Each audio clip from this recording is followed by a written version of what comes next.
Okay, let's start with question number 4.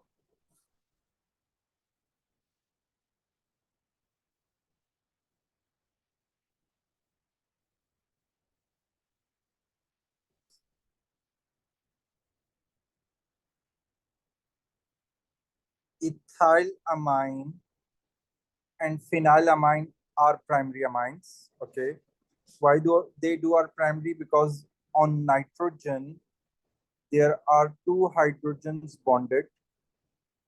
That's why they are considered as the primary amines. Okay, now these two compounds are synthesized by different methods. Several methods can be used to form ethylamine.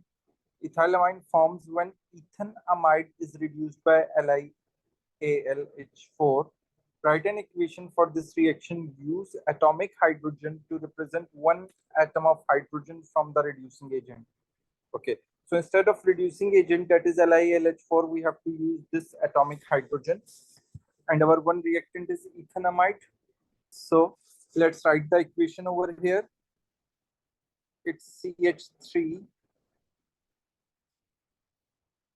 CONH2, and then we would write reducing agent as this atomic H, and it is converting it into amine, which means CH3 CH2 NH2, and the hydrogen, or sorry, oxygen that is removed from the amide would form water with the hydrogens from the reducing agent. So if you see, in total we have 4 hydrogens added over here, 2 in the organic compound and 2 in the water. So to balance the equation, I have to put 4 as a coefficient of atomic hydrogen. Is this understandable to everyone? Yes. Yes, sir. Yes. Now, ethylamine is a product of the reaction of bromoethane with ammonia. Okay. Name the mechanism of this reaction and state the conditions used. This reaction is actually from the AS level syllabus.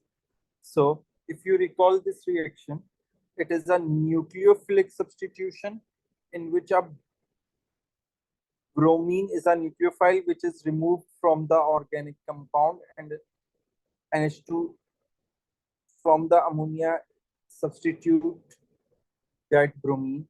So nucleophilic substitution. Now the conditions for this is, they ask you the condition, not the reagent, because they have informed the reagent over here, that is ammonia reacting with bromoethane. So we need a ethanolic medium over here.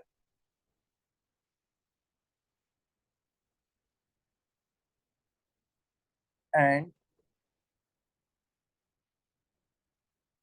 heating the reaction mixture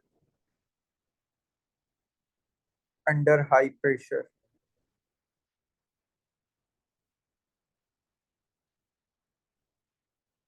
Now, the reaction in A2 also forms secondary and tertiary amines. Okay, suggest an identity of the secondary or tertiary amine formed by the reaction A2. Okay, so basically what actually happened, that uh, we have ethylamine, right? And what is ethylamine is actually being formed from a bromoethane. So when this bromoethane reacts with ammonia, in the first stage, what would happen? That ammonia displaces the bromine, forming NH, CH3, CH2, NH2, right? But if this one is in excess, so what would happen?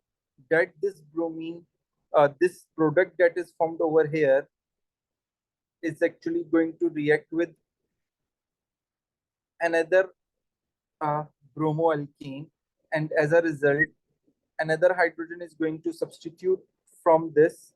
So CH3, CH2, and and we are left with a one hydrogen, and this compound would form. So if you see there is a one hydrogen over here, so basically this is the secondary amine that is formed in this reaction. So I can write the secondary amine over here that is formed during this reaction would be CH3, CH2 twice NH. Now, if I have an excess bromine or excess bromoethane, so this secondary amine further continue to react with the bromoethane, and the third hydrogen is also going to replace, and on all three bonds of a nitrogen we have a ethyl group,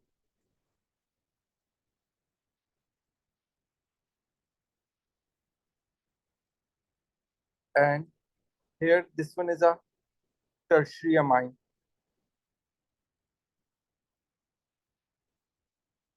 So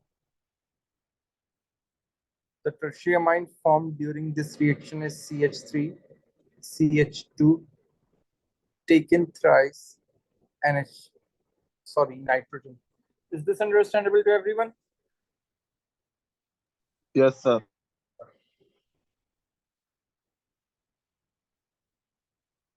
Okay. Now,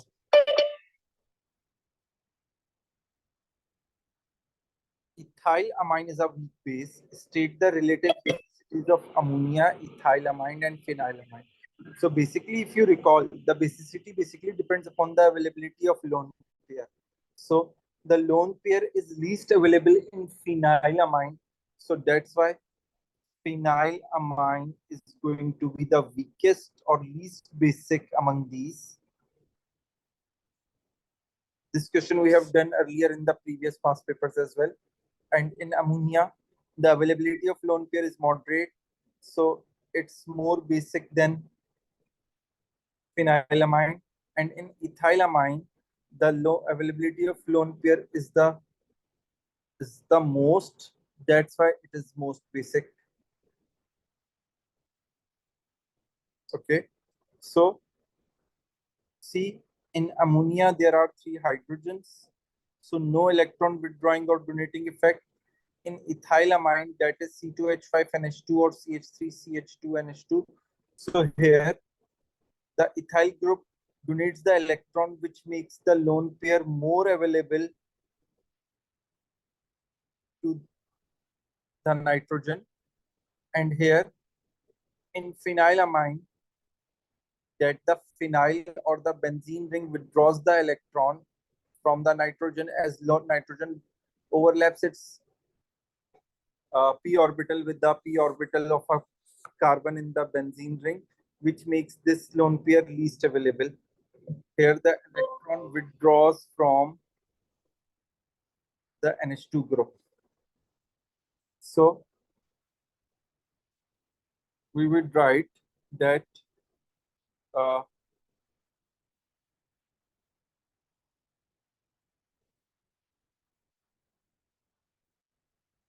the basicity depends upon availability of lone pair on nitrogen atom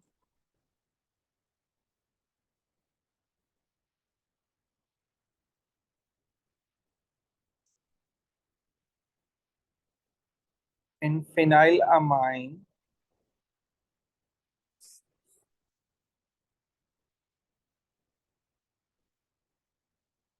The p orbital of nitrogen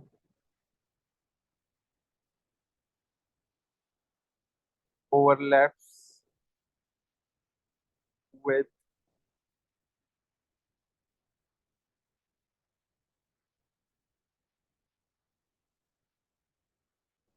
firing if it decreases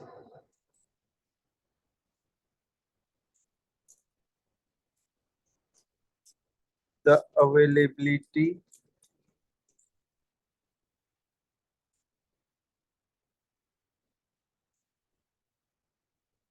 of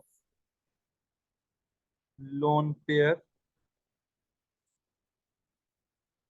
on nitrogen of phenylamine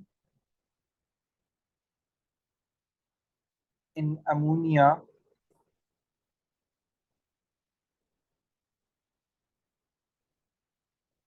there is no electron donate withdrawing group.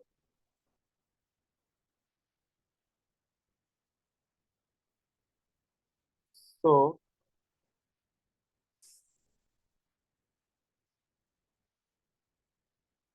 the lone pair on nitrogen in ammonia is available more than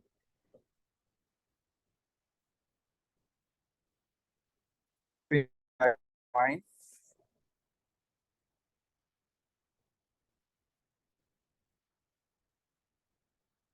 In ethylamine,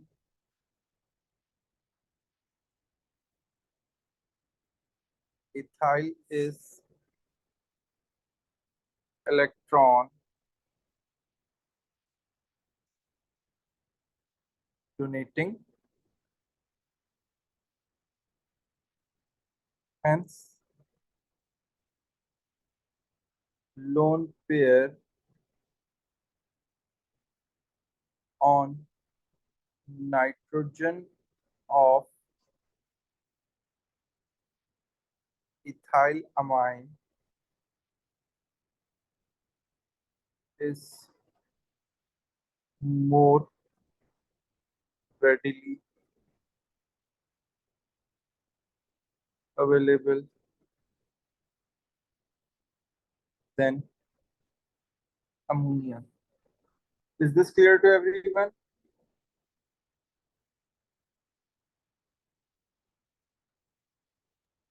sir मुझे question 4 का ये part 3 दिखा देंगे ऊपर ए का Yes.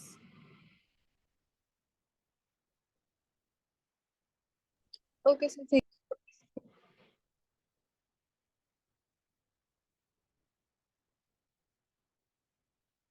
You can state one more thing.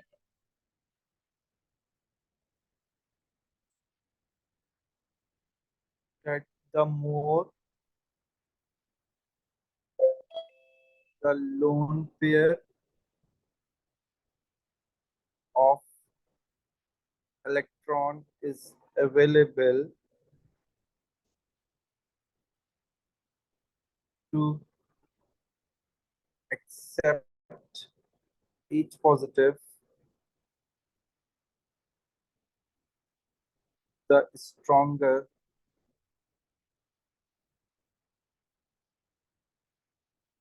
the base it is.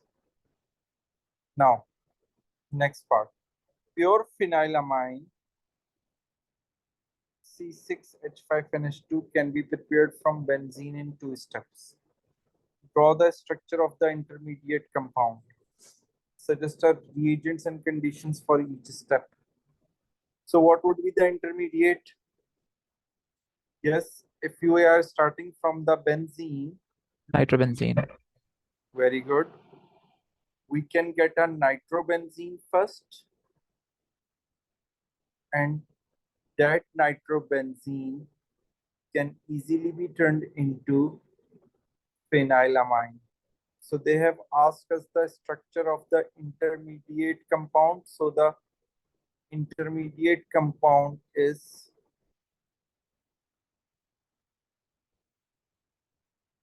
nitrobenzene over here.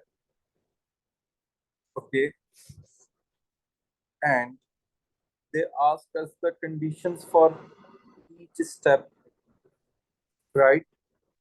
So in step 1, where the nitrobenzene is formed, we need a mixture of concentrated nitric acid and concentrated sulfuric acid with a temperature range of 25 to 60 degrees Celsius. And here we need tin or hot tin and concentrated hydrochloric acid, and heating is required. Okay, so for step 1, I will write concentrated nitric acid is the reagent and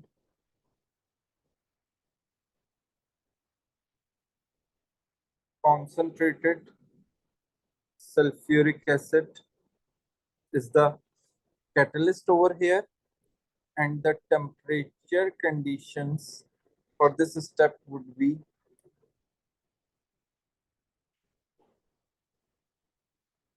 25 to 25 degrees to 60 degrees Celsius. And in step 2, we need tin and concentrated hydrochloric acid, and further we need to heat the reaction mixture. Is this understandable to everyone?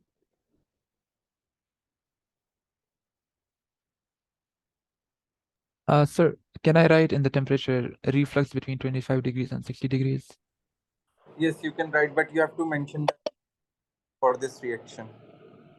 All right, sir. Okay.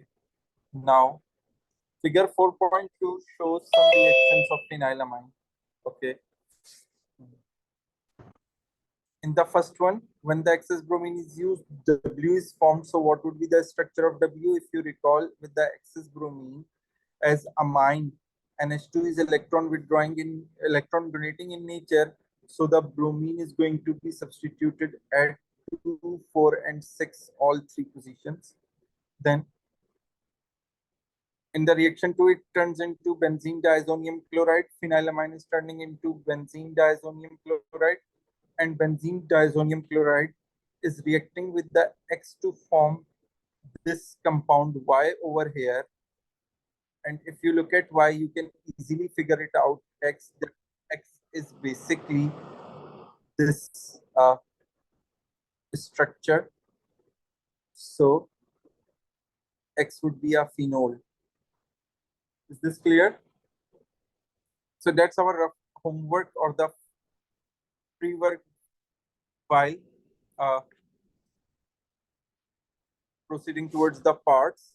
So here I ask you draw the structure of W, the organic product of reaction 1. So we have already figured it out that W is the one having a phenylamine, and on that phenylamine there are 3 bromines placed on 2, 4, and 6.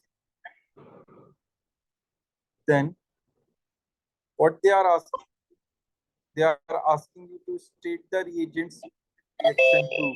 So in reaction 2, if you recall, the reagents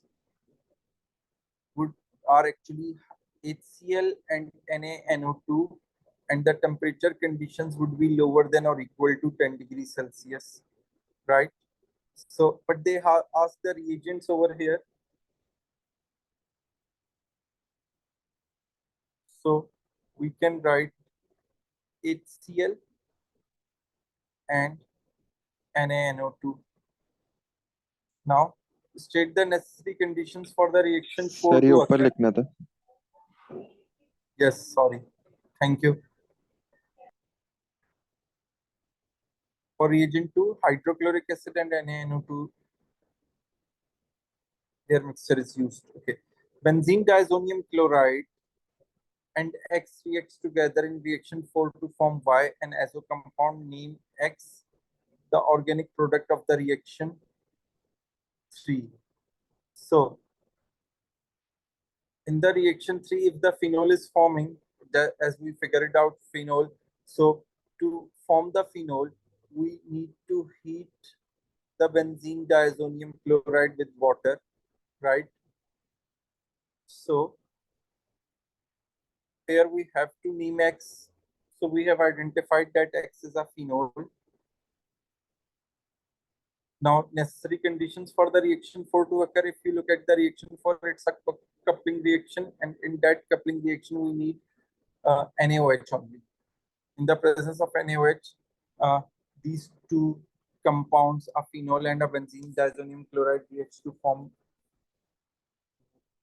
the Y. And here they are asking you the use of a Y. So there is a one use of a Y, that it is used as a dye only. Is this clear to everyone?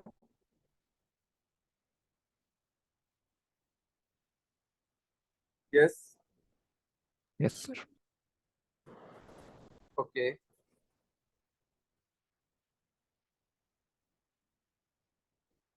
Now, here we have a E part. Okay.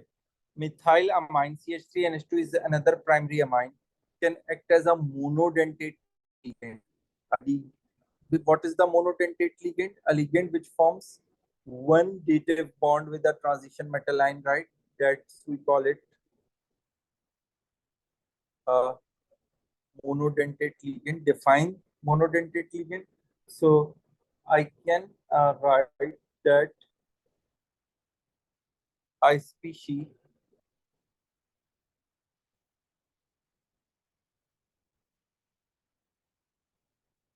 if it's a forming a dative bond, then it means it must have a lone pair. So having a lone pair by which it can form one dative bond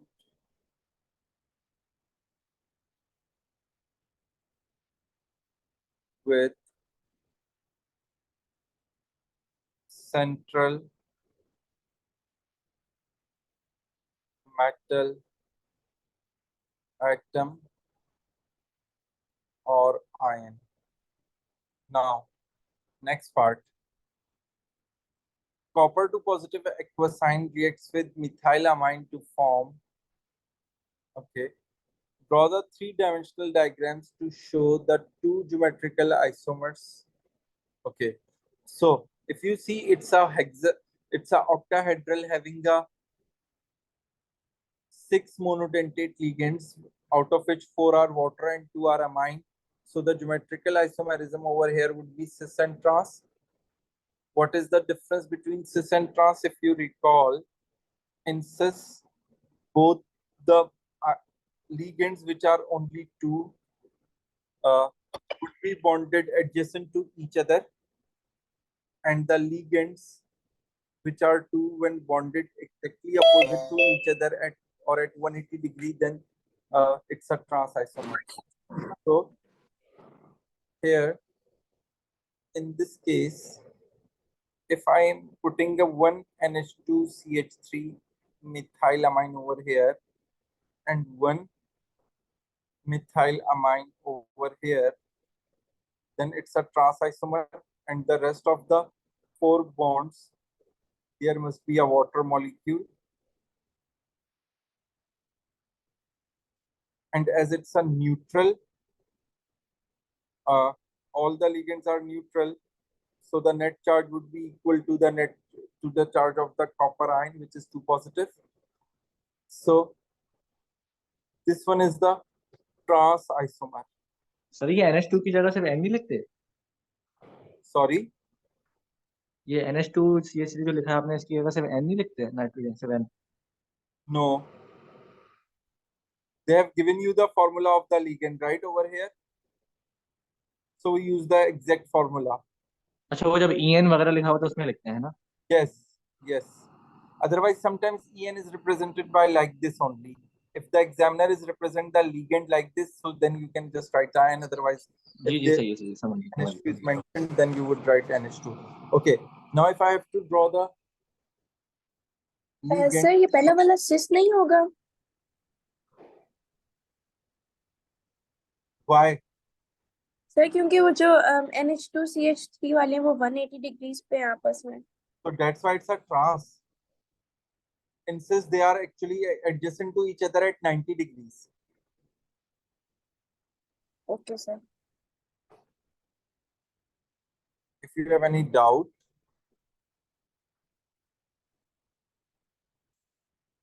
have a look over here.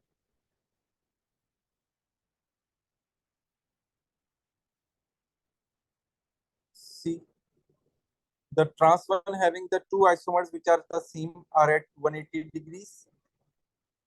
You can draw it in any one out of these three, then it is a trans. And in cis, the two which are similar to each other are adjacent to each other, then it's a cis one, like these. You can draw cis by any one orientation out of these six. Okay. Yes sir, thank you. Okay. So, for example, if I'm putting one NH2CH3 here and I'm putting the other NH2CH3 over here, so the rest of the four bonds, there must be a water molecule. Okay. Here I want to discuss one more isomer, cis-trans isomer, that I don't remember the year, but it comes and where the examiner is given a more complex, like for example, I had a one free page. No. Okay, let me do it over here. For example,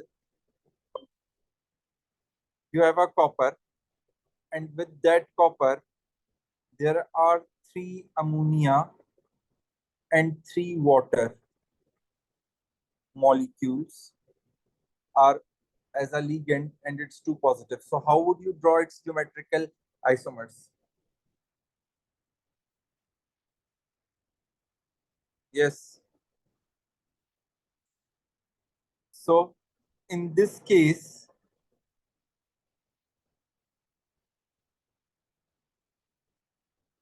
if I place all the 3 ligands which are same at 90 degree to each other, then it's a cis one. So here if you see, all the 3 water molecules are exactly 90 degree to each other, and all the 3 ammonia molecules are exactly 90 degree to each other, then this isomer is a cis isomer. And for a trans isomer,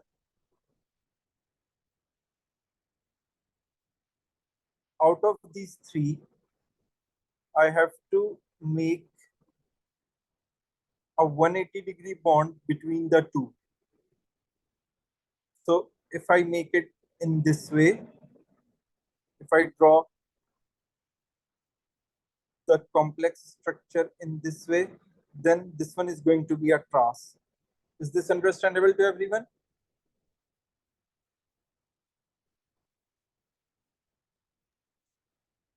Yes, sir. Yes. Yes, sir. Sir इसमें optical नहीं बनते? No, optical, for a optical, there must be a bidentate ligand, then the optical isomers are formed. For a monodentate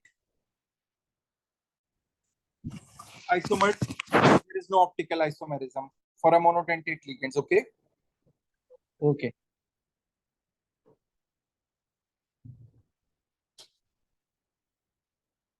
Okay. Now, state the coordination number of copper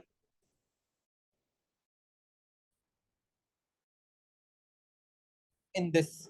So see how many bonds are formed by the copper. 6. 6. So the coordination number would be over here. Now, cadmium 2 positive ions form tetrahedral complexes with CH3NH2 OH negative Cl negative ion as shown in equilibria 1, 2, and 3. Okay. So if you see over here, there are only 4 ligands attached to our central metal ion, and they have told you the geometry of these complexes. Each one of them is actually a tetrahedral, right?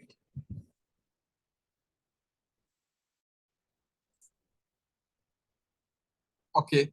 Now, what they are asking, give the units of K step for equilibrium 1. So in equilibrium 1, give the units of the K step for equilibrium 1. So if I will write the K step expression for the equilibrium 1, it would be the concentration of a complex in the numerator and the complex concentration of a cadmium in the denominator and the concentration of the ligand raised to the power 4. So these two concentrations are going to cancel out with each other. Then I have only the concentration raised to the power 4 in the numerator. So if I turns it into a numerator from the denominator, so it would become mole per dm cube inverse raised to the power 4, and on applying the power or opening the bracket, it would become mole inverse 4 and dm raised to the power 12. So this would be the unit. Is this understandable to everyone? Yes, sir. Now write an expression for the K step for equilibrium 3. Okay. So in equilibrium 3, the product is CdCl4 2 negative. So the concentration of CdCl4 2 negative divided by the concentration of cadmium 2 positive ions times concentration of chloride ions raised to the power 4, because there are 4 moles of a chloride in the equation. Is this clear? Yes, sir. Okay. Now, a solution of a chloride aqueous chloride ions is added to a cadmium and allowed to reach the equilibrium. The equilibrium concentration are given. Okay. So when the equilibrium is established, the cadmium concentration is 0.043 mole per dm cube, and the concentration of chloride ion is 0.072 mole per dm cube. Use your expression in F2 to calculate the concentration of CdCl4 in the equilibrium mixture. Okay. So we use this expression that we have made in F part 2. It states that the K step is actually equals to the concentration of CdCl4 2 negative divided by the concentration of cadmium 2 positive ions times concentration of chloride ions raised to the power 4, right? Here we have equation. So the value of the K step of this equilibrium is 6.3 exponent 2. So I would put the value 6.3 exponent 2 is equals to, I don't know the concentration of a complex that I have to find, so I made it X. The concentration of cadmium that they have provided at equilibrium is 0.043, and the concentration of chloride at equilibrium is 0.072 and raised to the power 4 as it is in the formula. So X would be equal to 6.3 exponent 2 times 0.043 times 0.072 raised to the power 4. So can anybody solve it and tell me the answer? 7.28 exponent minus 4. 7.28 exponent -4, right? So here I would write the answers. 8 exponent -4. Now, next part, part 4. When methylamine is added to cadmium 2 positive ion, a mixture of this and this forms. Suggest how the cadmium hydroxide is formed.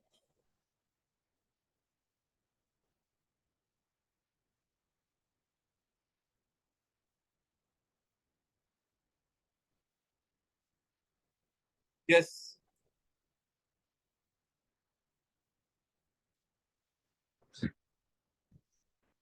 So if you see that the methylamine is in aqueous,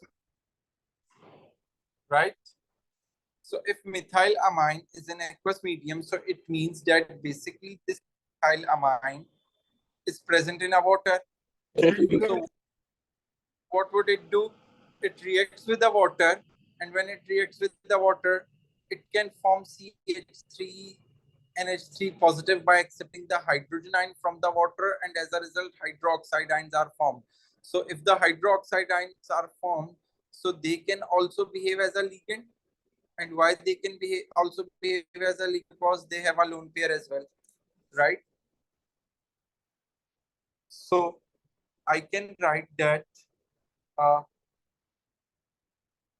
CH3NH2 is basic or is an alkaline. So reacts with water and produces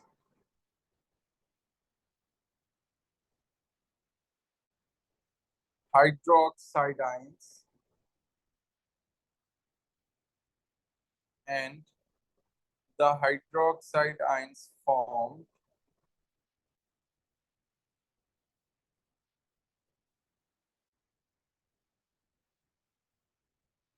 uh, forms complex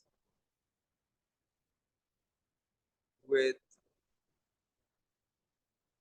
cadmium 2 positive ion, and that's why we are getting this complex as well along with this complex. Is this clear? Yes, sir. Okay. Now, cadmium aqueous ions exist as a complex ion. Okay. Identify the most stable and the least stable of the complexes in table 4.1, placing one tick on each of the following. Okay. So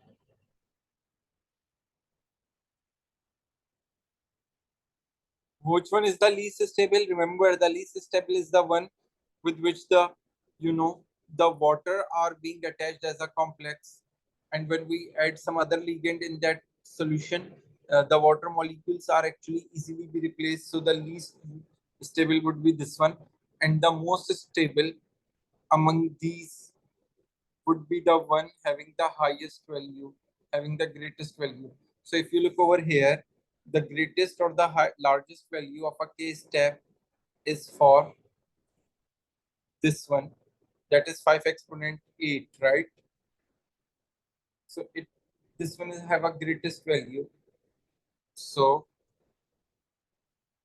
I can tick for the most stable one over here. Now we have to write the explanation.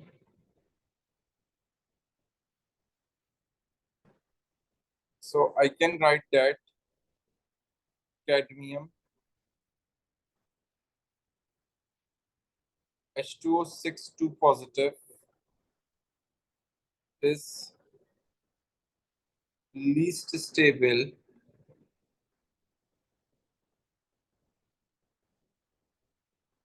and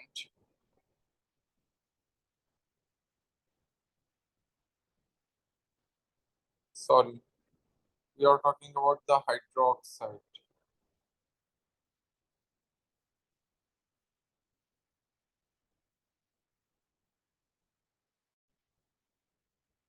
Is most stable as its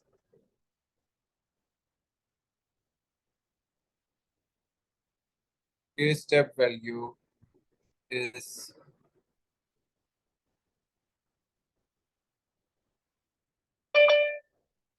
greatest.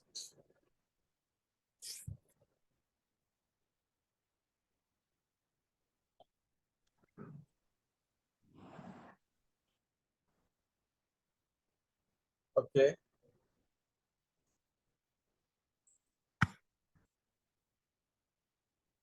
Is this understandable to everyone?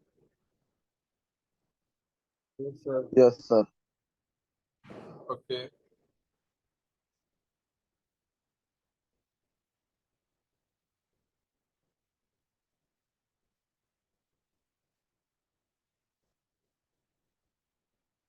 Now,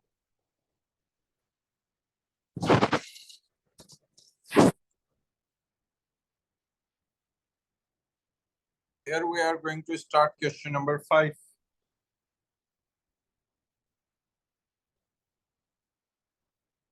Culobutyrol is used in some medicines. Okay, here we have this structure 5.1, figure 5.1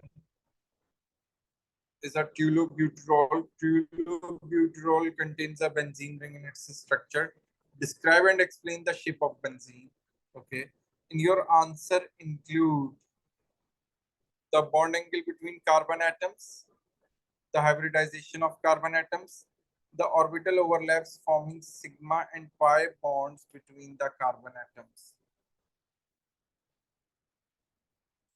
Okay, so if you recall, the bond angle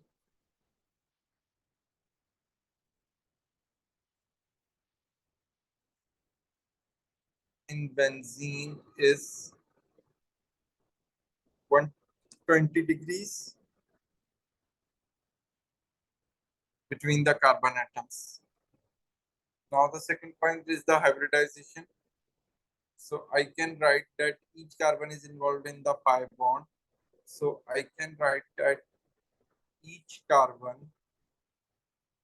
have a one p orbital which is not over hybridized. So it means the hybridization is sp2.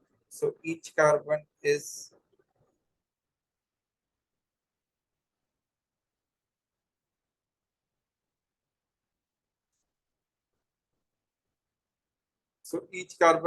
sp2 hybridized. Is this clear? These Yes, are sir. the points. Now the third point, each carbon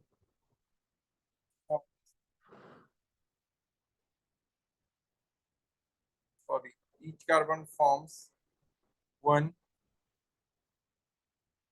sigma bond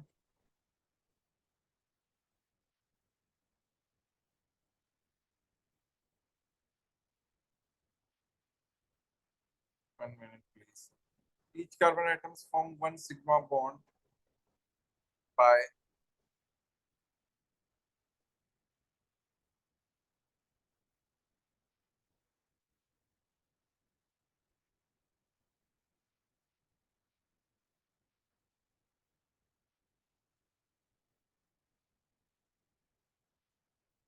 linear overlapping,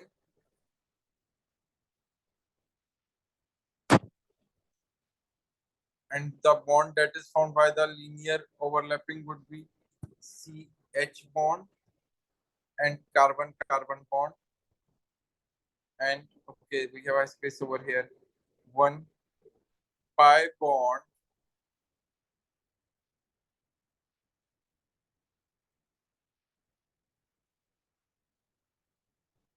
between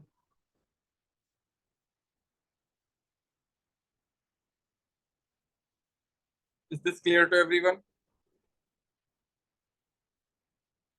or you may write it in this way, that there is Yes, sir. between the two carbon atoms there is a one sigma bond as well. Okay, now in part B, in synthesis of tolubuterol, the sir first shape भी step तो पूछिएगा.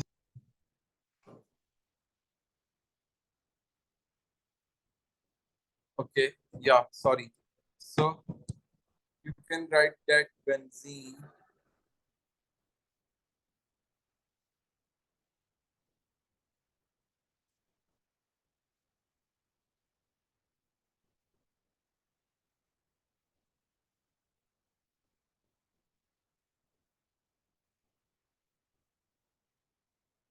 so you can write the benzene is a hexanol ring, okay?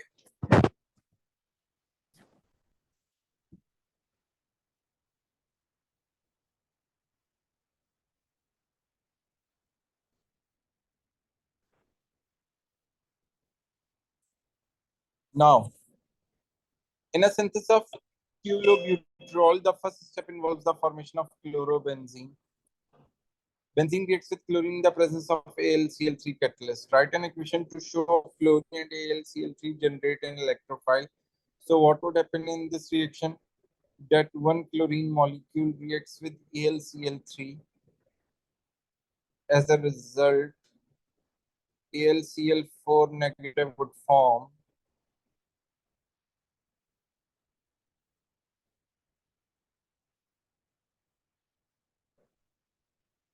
and one chloride ion. Now, in the next part, they are asking you complete the mechanism figure 5.3 for the reaction of a benzene with the electrophile generated in B1. So in B1, the electrophile generated over here is basically chlorine with a positive charge. Okay, so what we have to do, include all the relevant curly arrows and charges. Draw the structure of the intermediate as well. Okay, so first I will show a chlorine with a positive charge over here. There is a attack from the benzene ring. Okay, forming a chlorine is bonded to a benzene ring in the intermediate. Okay, 1 minute. You can do it in this way. You would make a benzene ring with a half circle and a positive charge. Then chlorine over here and a hydrogen over here. Then this bond is broken down hydrolytically. As a result, the hydrogen is removed and we get a chlorobenzene. Is this clear to everyone? If anyone have any doubt, do ask.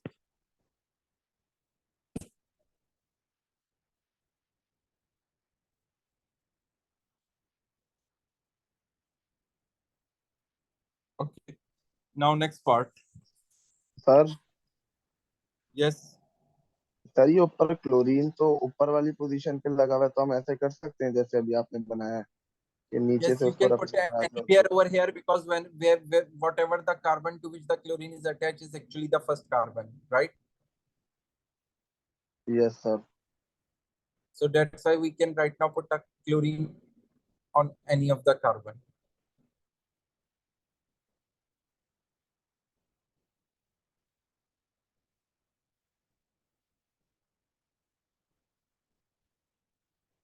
Now, C part. The second step of the synthesis involves the reaction of chlorobenzene with this, also in the presence of an AlCl3 catalyst forming compound. So again, if there is an AlCl3, so it means it must be a Friedel-Crafts acylation or basically Friedel-Crafts alkylation. So see over here, the chlorine is going to be substituted from here, and as a result, this C double bond O carbon is actually going to bond with the benzene ring.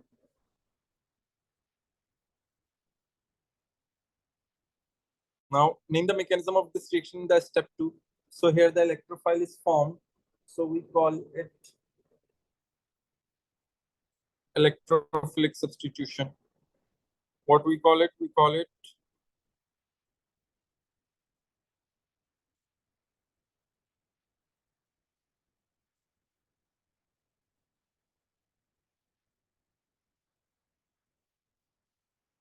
electrophilic substitution.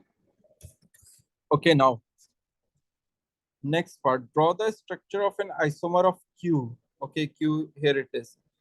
That forms as an organic byproduct of the reaction in step 2.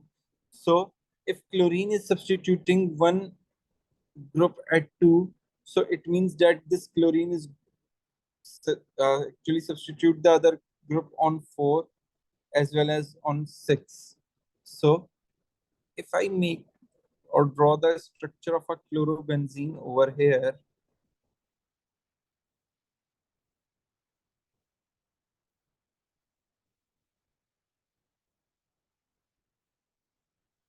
so chlorine is over here, then the rest, the other group actually in this isomer would be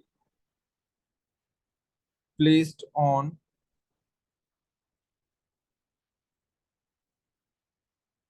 fourth position. Is this clear? Yes, sir. 5-2.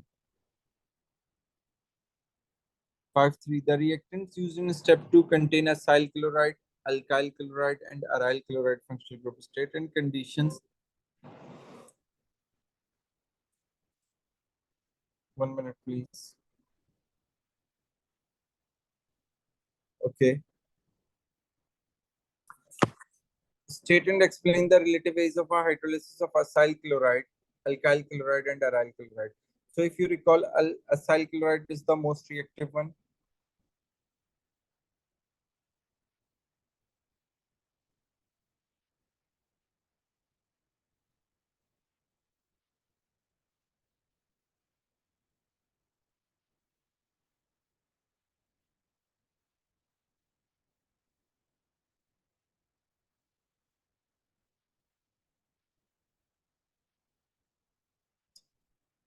So 1 minute. The one which is easiest to hydrolyze is acyl chloride because it is the most reactive one.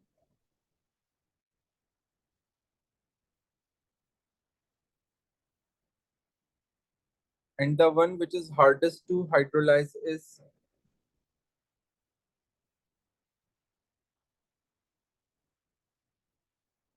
aryl chloride.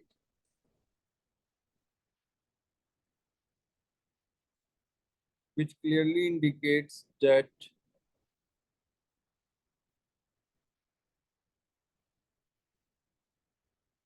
alkyl chloride, or I can write in this way, can be hydrolyzed more easily when compared with the acyl chloride, but can be hydrolyzed with a difficulty when compared with the aryl chloride. Okay.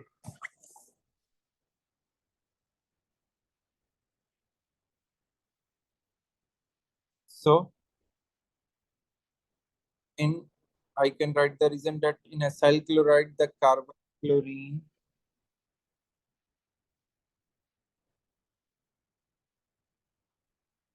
bond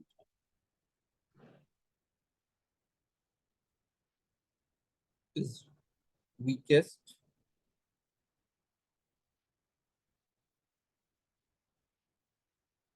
Okay. And further we can write that aryl chloride, the one where the benzene is there, so that alkyl chloride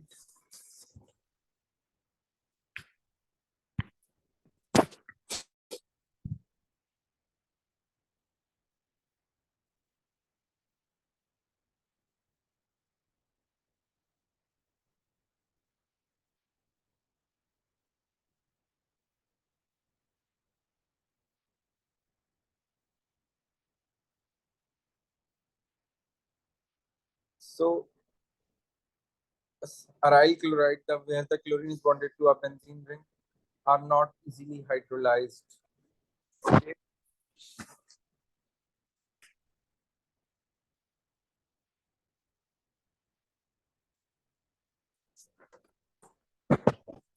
Is this clear to everyone?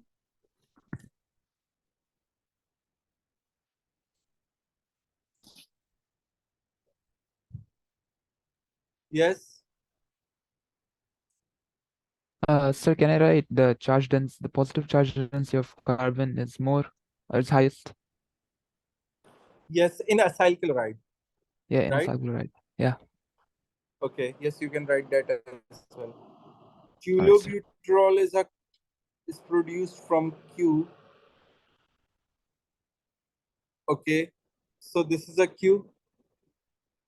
Then in two-step reaction, we are getting this one. So what would be the S? Oh, sorry, Z. So here we have a OH group and here we have oxygen. So if I go for the structure of a Z, it can be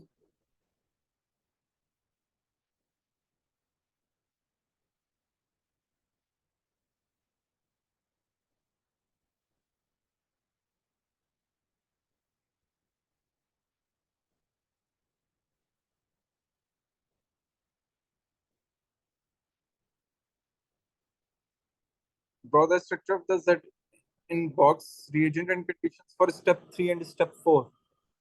Okay. So in step 3,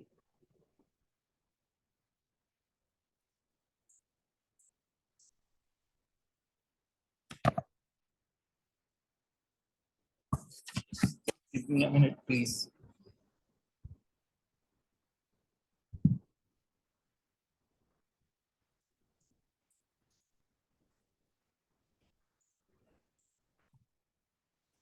So in step 3, the Z is forming. So what can be the Z?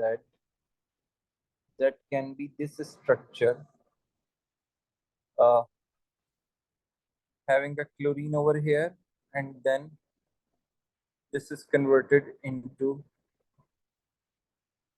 OH. So for this reaction to occur,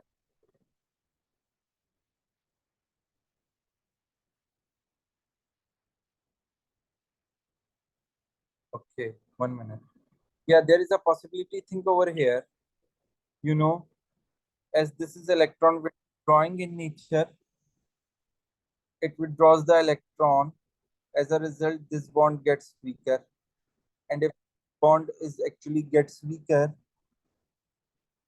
then this chlorine is actually substituted by this one. So here in step 3, we actually used NH2 with these 3 methyl. So one hydrogen is removed as it undergo the substitution reaction. So the structure of a Z would be this. So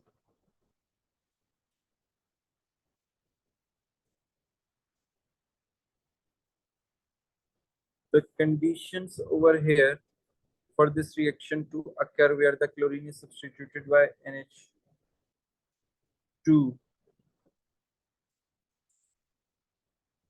as amine, you know,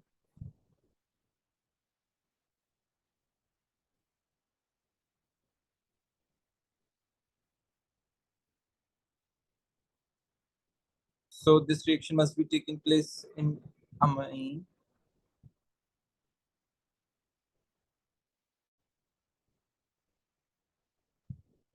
And in step 4,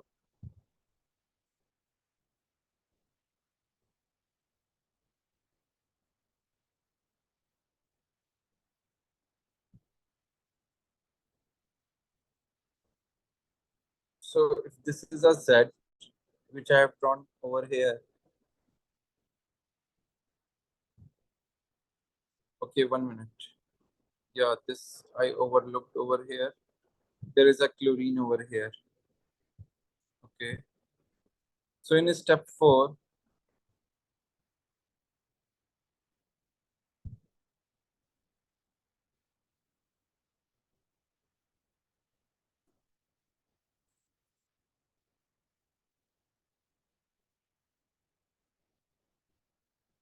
no, 100, it's wrong. For step 4, it is a ketone which is undergo reduction. So we can use either NaBH4 or we can use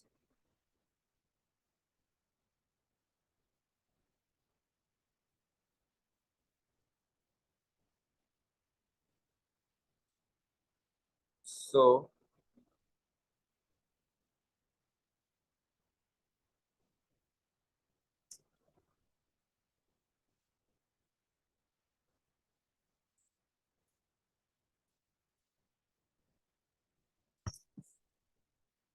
so we can use any one of the reducing agent over here.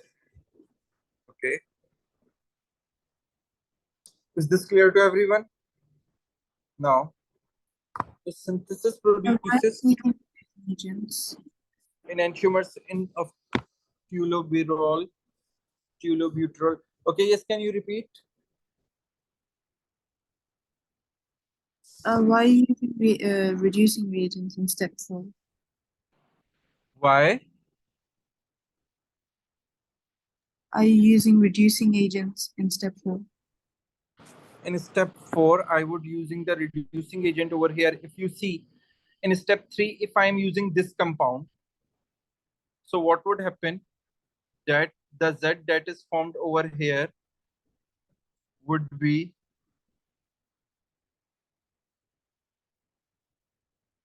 this one, where the chlorine is substituted by the nitrogen, and we got this one, right? Is this clear? No. Now, if you see over here, which functional group is this?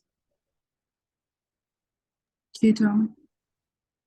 It's a ketone, right? And that ketone is actually turned into this one, which is an alcohol, right? Okay, so got it. So a ketone turns into alcohol on reduction only. So that's why we have to use the reducing agent over here. Sir, Okay, in so step that, 3, Yes. why did we write ethanol? Sorry. Why did we write ethanol in step 3? In step 3, Yes. okay. I have shared one resource with you today, I think, that are the reactions of AS chemistry, right?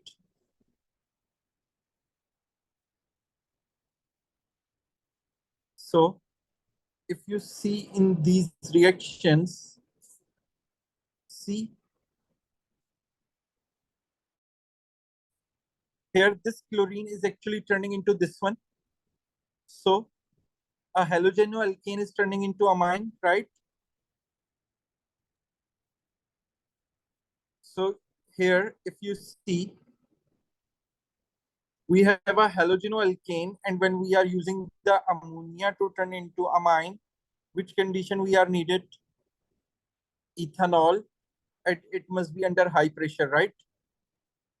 Right. But sir, in this case, it's an acyl chloride, the whole structure. And we can just react The it whole with first structure is amine. not acyl chloride. No. Where is acyl chloride?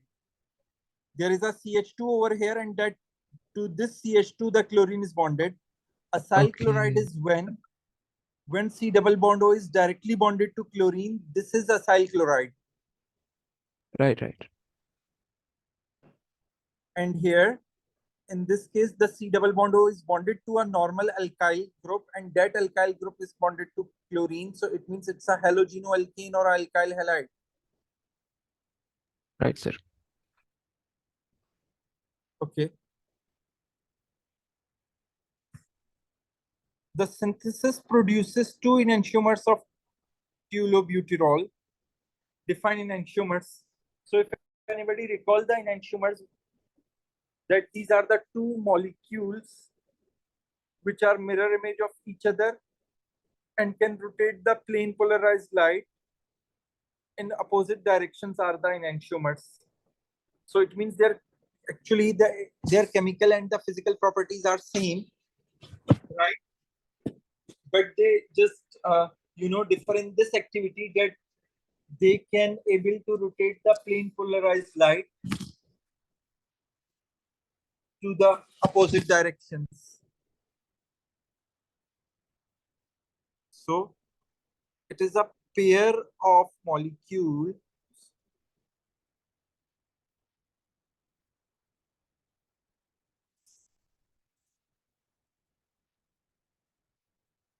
which are non-superimposable mirror images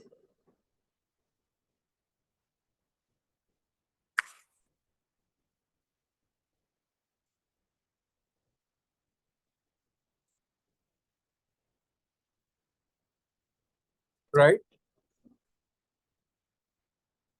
having same chemical and physical properties, but they rotate plane polarized light in opposite direction. Is this understandable to everyone?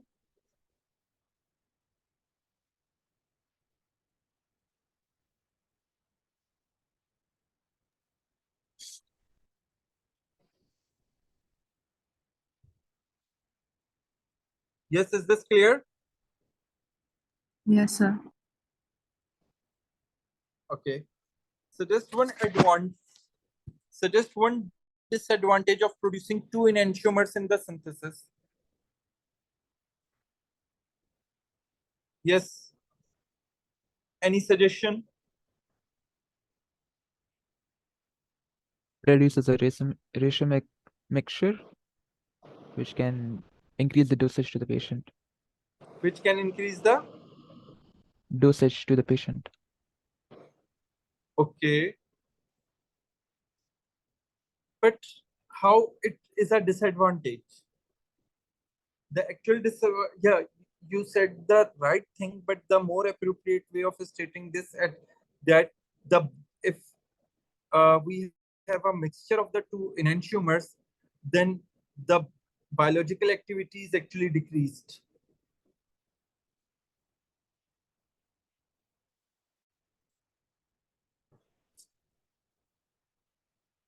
Right? Then the biological activity is actually decreased, or we actually get the over yield of the one molecule which is biologically active or which is actually used in a drug as an active compound.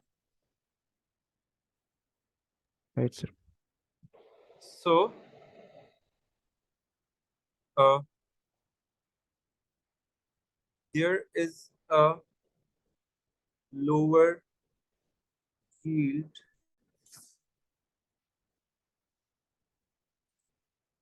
of a compound which is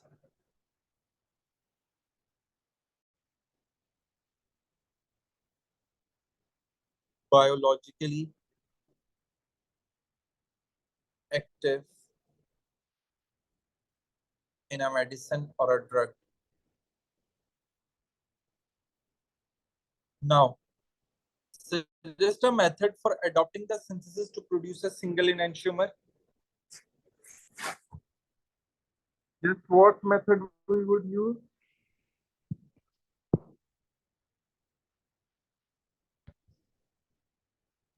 Use a chiral catalyst. Yeah, very good. We use a chiral catalyst. if you are thinking where you would find, there is a lecture in the YouTube channel as well, and beside this you can find these information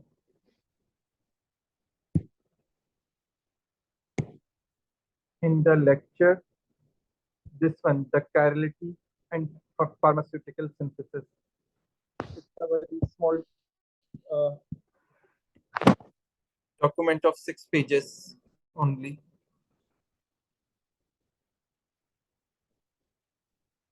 Okay, now next part.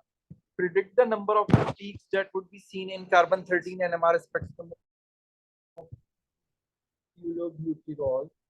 Okay, so you have to figure out the number of different types of carbon depending upon their chemical environment. So if you see, these three are going to be exactly the same carbon as they have a same chemical environment, right? Then this one shows a different chemical environment. Then this one is going to show you a different chemical environment. Then this one is going to show a different chemical environment. Here, there is a different chemical environment. Here, there is a different chemical environment.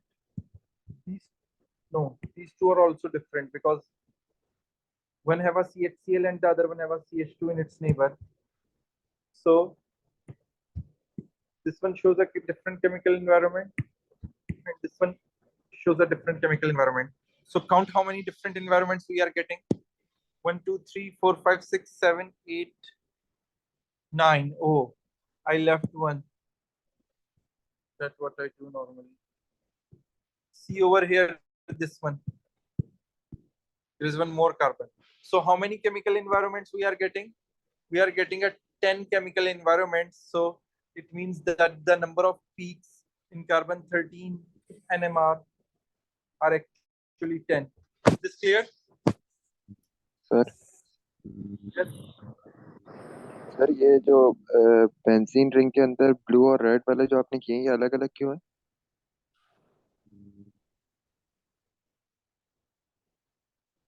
These one. Which one you are talking about? This one? Blue और इसके right पे. This one? Yes. Okay. On the blue one, on one of its neighbor, what is there? CH2, right? Yes, Talha. जी sir. And on the neighbor of this, what is there? It is CHCl, right? जी sir. But if you move on this, we have a CH2, and on its neighbor, we have a C only. So due to this, these two are going to show a different chemical environment because one is more closer to CCl and the other one is at a distance than that CCl. Did you understand? जी sir. Okay. If anybody else have any doubt, do ask.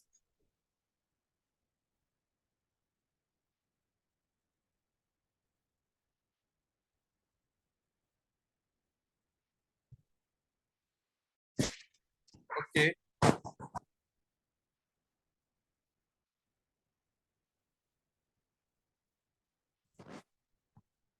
Next part, the proton NMR spectrum of tolubuterol dissolved in D2O shows peak in 4 different types of proton environment.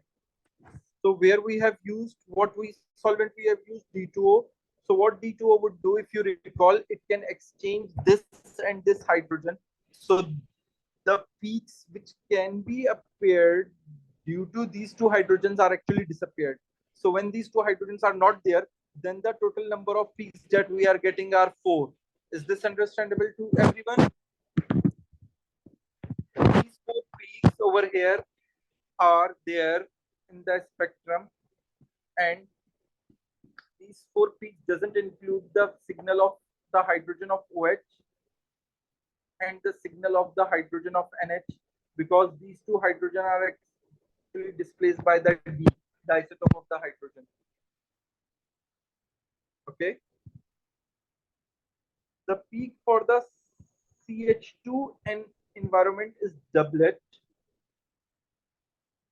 Okay. They are talking about this one. In the chemical shift range 2 to 3. So here they are talking about this one, that its peak is going to appear at 2 to 3 and it's a doublet. Is this understandable to everyone? Now what they are asking, give details for each of the three peaks in the proton NMR spectrum of butyrol to include chemical shift, environment of the proton, splitting pattern, number of hydrogen responsible.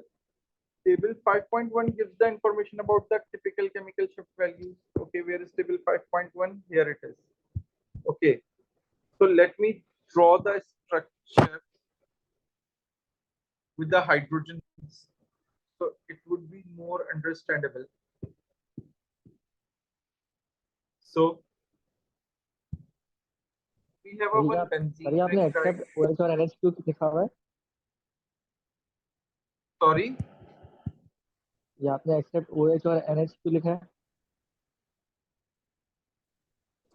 I didn't write it extra. I told you that except of these two, because when we add D2O, it's a deuterium oxide, so that D is actually displaces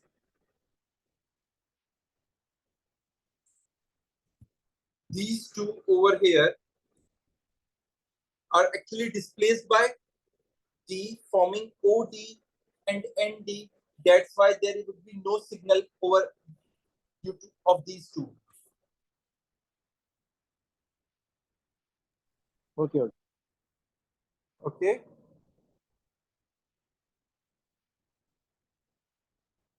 Just give me a minute, please.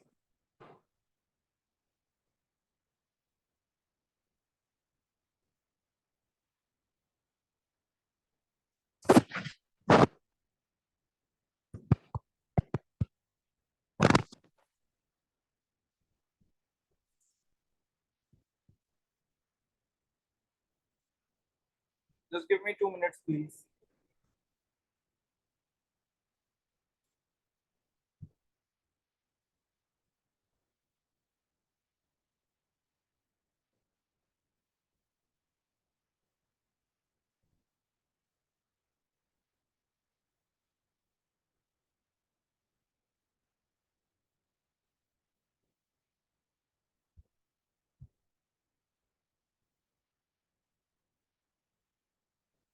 Okay.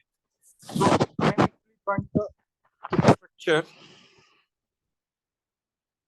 with the hydrogens.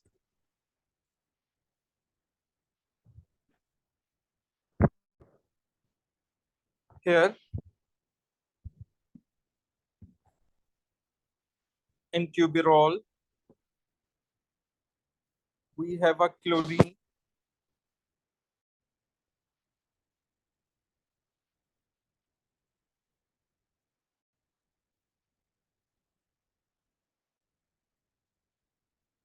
Just give me 1 minute, please.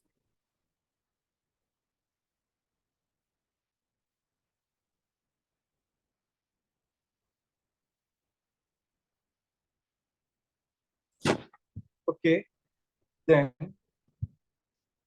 here I have a one hydrogen, here I have a one hydrogen, here, and here I have a carbon, and to that carbon there is a O, and then I have another carbon, and after that carbon I have a nitrogen, and after that nitrogen I have another carbon, and that carbon is actually bonded to 3CH3 groups. Here we have our two hydrogens. and here we have a two hydrogens. As we use D2O, so due to this hydrogen over here and the hydrogen over here are actually displaced by D, so there would be no signal of these two. Is this understandable?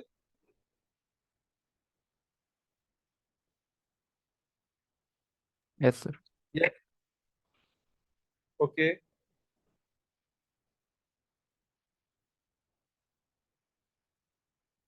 Now, see, if you see over here, these hydrogens are actually going to be exactly the having the same chemical environment, right? And for these two, they have provided us the information that there is a doublet for these two, and that doublet is a between chemical shift 2 to 3, right? Now they are asking you to give the details for 3 peaks in the proton NMR spectrum of tolubuterol. So one peak would be of these 9 hydrogens, and all of them are bonded to a carbon, and that carbon is bonded to a carbon which have a no hydrogen, right? So it means for these 9 hydrogens, I am going to observe a singlet, and it's a alkyl one. So that singlet is going to be a pair in a chemical shift between 0.9 to 9.7, 1.7, right? So 0.9 to 1.7.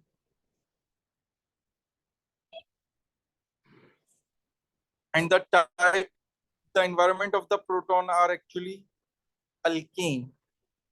So I can write over here that there are 9 hydrogens and their chemical shift is actually ranges from 0.9 to 1.7,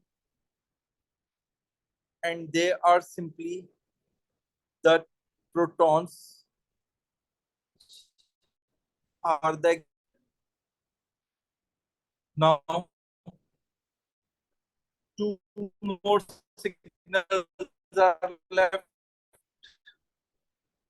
right? So out of these two, if you see, one is this one, right? And on neighbor of this one, there are 2 hydrogens. So it means the signal of this single proton is going to show us a triplet.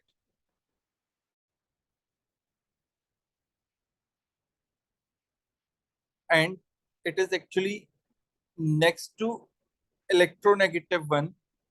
So its chemical shift would be, so it is this example, and its chemical shift would be 3.224. So I can write over here, there is a 1 hydrogen. I have actually missed one thing, that this would be a singlet as well. So I didn't mention the splitting pattern, and this is a alkane one. Here, for this 1 hydrogen, the chemical shift ranges from 3.2 to 4, and it is a triplet, right? And it is the hydrogen which is actually next to electronegative element. Is this understandable?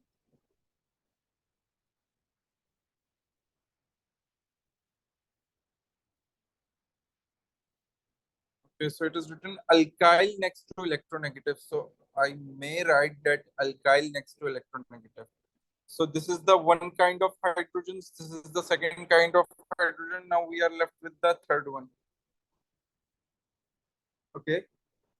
So where are the third one? The third one are, if you see,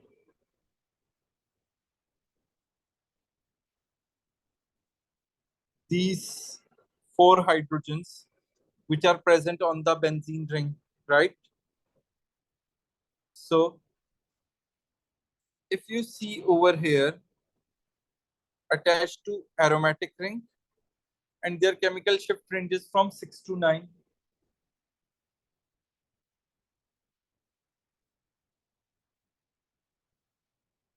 Right?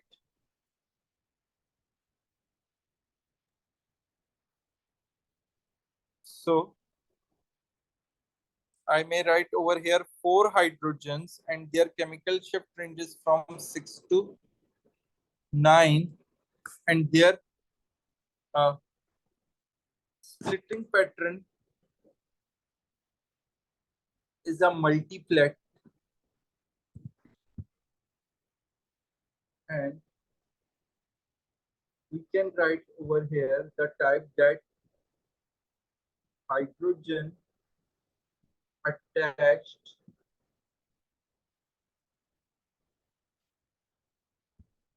to benzene ring or aromatic ring. Yes. So we have figured it out the three peaks, and we mentioned the number of hydrogen uh, which are actually showing that peak, and then their splitting pattern and the chemical shift values and the type of these hydrogens as well. Is this clear? Sir, Yes, in बात sir. पूछ रही थी Yes. So in which category does the CH2N lies?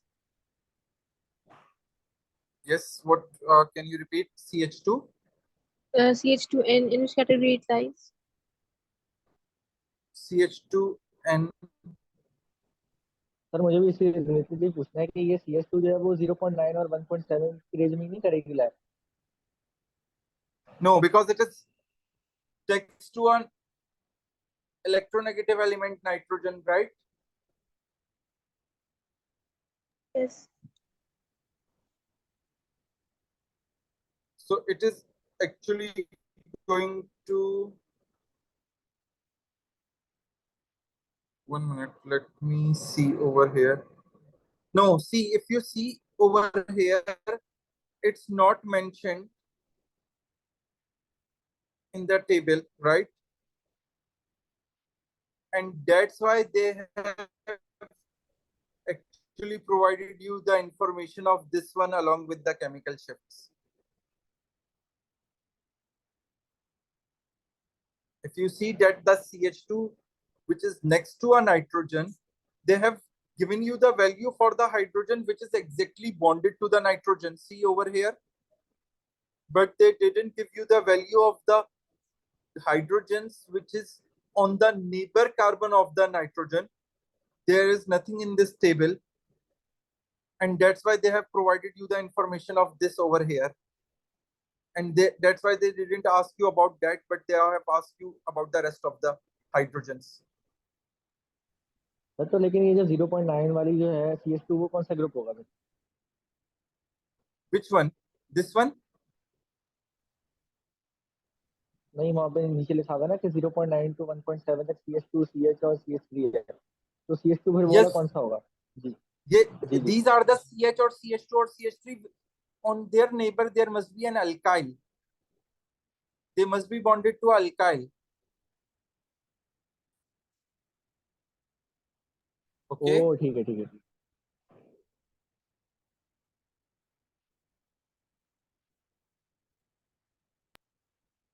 Sir, Yes, in the if any. four hydrogen, wouldn't it be quartet instead of multiplet? No, there would not be quadrate. There is always for a benzene, there is always a multiplet. If you recall in the previous question that we did in the last paper, they have mentioned that all the hydrogens in the benzene ring showing a singlet. Right. But beside this, whenever you would observe, there is a multiplet for the hydrogens that are present in the benzene ring. In that question, they have mentioned that it's a singlet. That's why we took that the signal as a singlet only, because they have mentioned by the examiner only. Otherwise, remember, whenever there is a signal or a peak of a benzene, it is always a multiplet. All right, sir. Any other question regarding this part?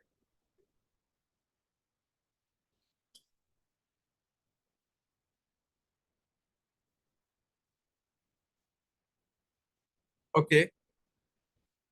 Then this is question number 6.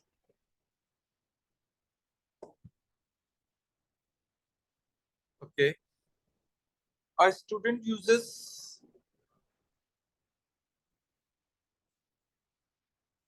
thin layer chromatography to analyze a mixture containing different metal cations. The student repeats the experiment using different solvents. Okay.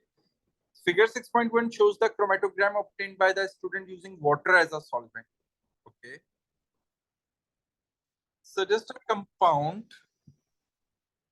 that could be used as a stationary phase in this experiment. Yes. Who can tell me the answer? It's the easy. Alumina. Alumina.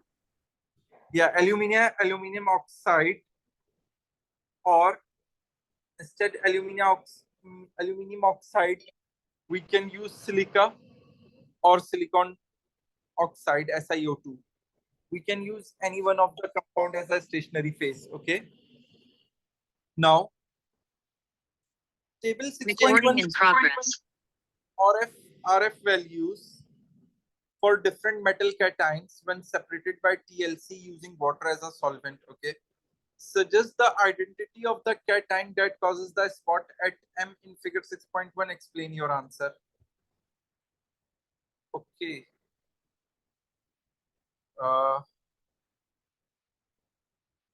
For this part, okay, here we have a scale. The distance traveled by M is 2, right? And the distance traveled by the solvent is 5. So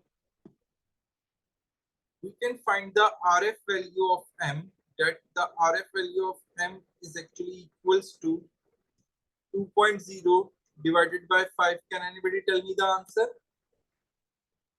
0.4. 0.4.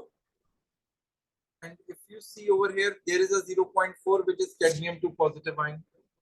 So I can write that M is cadmium 2 positive ion. Is this clear?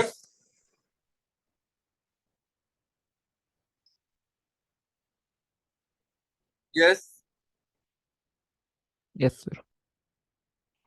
Now, in B part, the student repeats the experiment using butane 1-ol as a solvent. Okay. The metal cations do not travel as far up the TLC plate in this experiment. Yes, because it is basically less polar than the water. So obviously the metal ions do not, going to dissolve as much as they dissolve in water. So that's why the metal cations do not move as far up the TLC plate with butane 1-ol as a solvent. So it's simple that the metal cations are less soluble in the organic solvent or in the butane 1-ol. Metal cations are less soluble in butane 1-ol. Okay. The student sprays TLC plate in figure 6.1 with potassium cyanide. Okay. The color of some of the spot changes as some of the metal cations undergo a ligand exchange reaction. Identify the ligands involved in the ligand exchange reaction. Okay. So it's a aqueous, right? So if it's an aqueous, so it means one ligand can be a water, and when you split KSCN, so we are going to get a potassium ion, a positive ion, and a SCN negative ion. So the other ligand would be SCN thiocyanide. Is this clear to everyone? Yes, sir. Yes, sir. Okay. Now,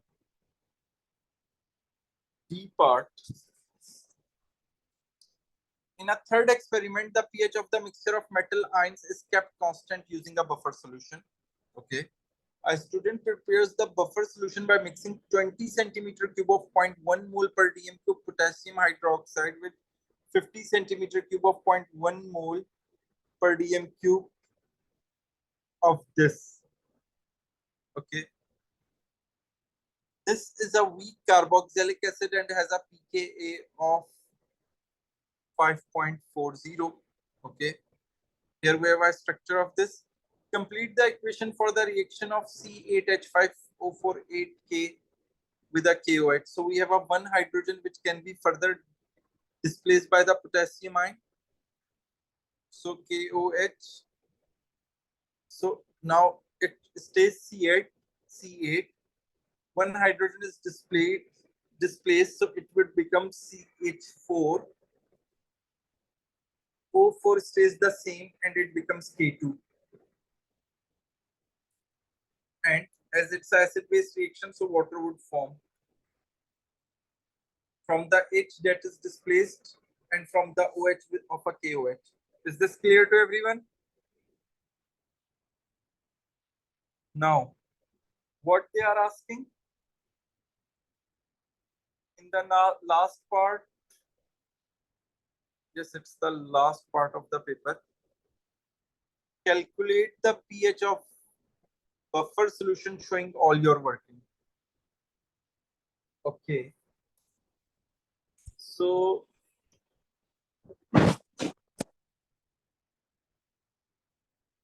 first thing, we are mixing these two solutions, right? So the buffer that is made, the total solution of the buffer would become 20 plus 50, 70 centimeter cube, right? Now, let me write the equation again over here to figure out the number of moles as it's a weak acid. So basically, it's a reversible reaction. Equilibrium is being established. So C8H4O4K2 with H2O. So here I would make the ice table first. So if you see,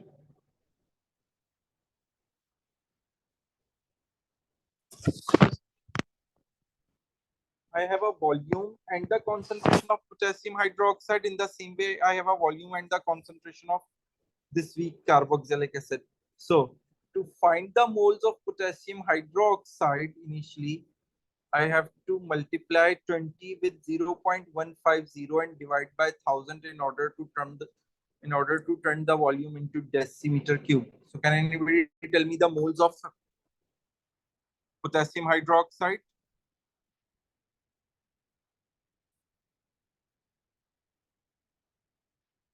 3 exponent negative 3. 3 exponent negative 3. Here, 50 times 0.100 divided by 1000. What would be the number of moles of this weak carboxylic acid? 5 exponent minus 5 exponent minus 3. So if you see, the number of moles of the acid are in excess, and this one is the limiting reactant, right?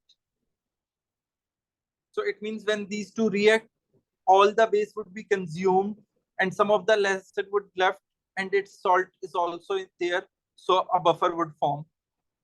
So initially there are 5 exponent minus 3 moles of this acid and 3 exponent minus 3 moles of this base. As the mole ratio is 1:1 and we are observing that there is lesser base, so all of the base is going to be consumed, and at equilibrium we will left with the 0 moles of the base. Is this understandable? Yes, sir. Yes, sir.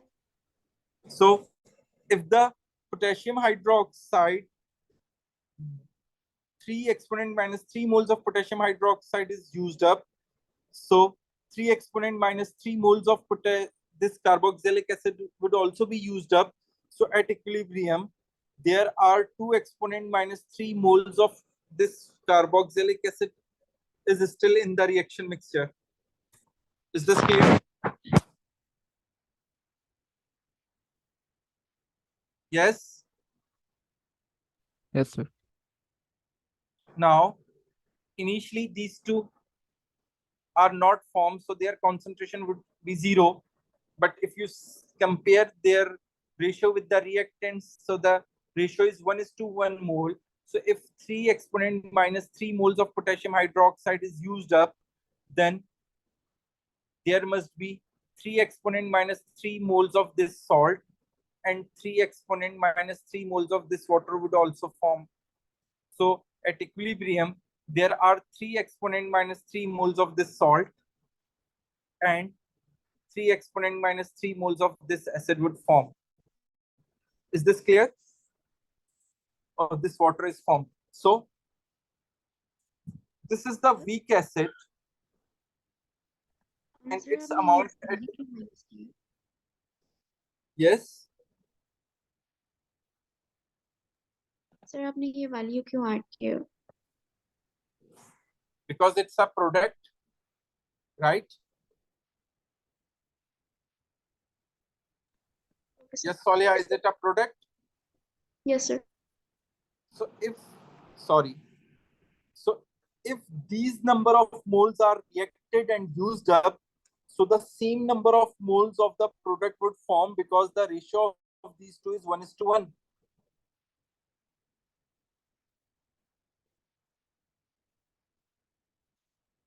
Yes, is this clear?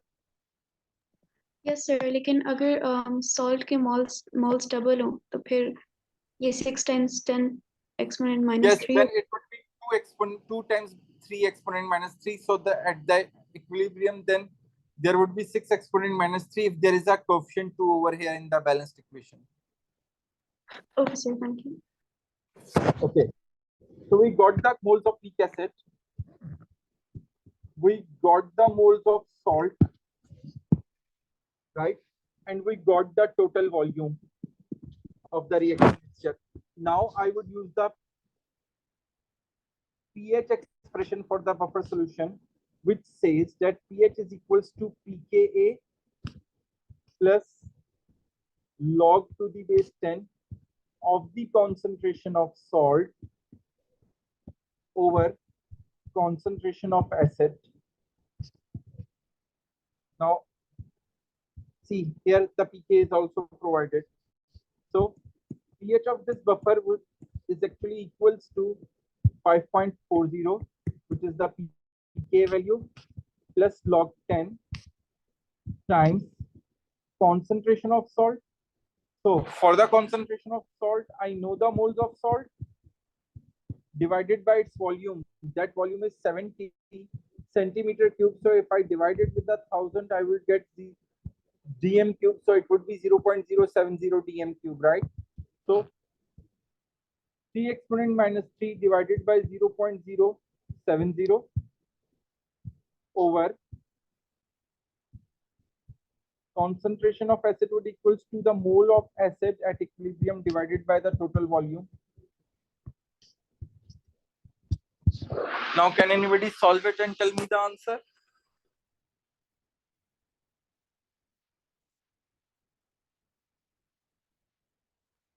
$5.58.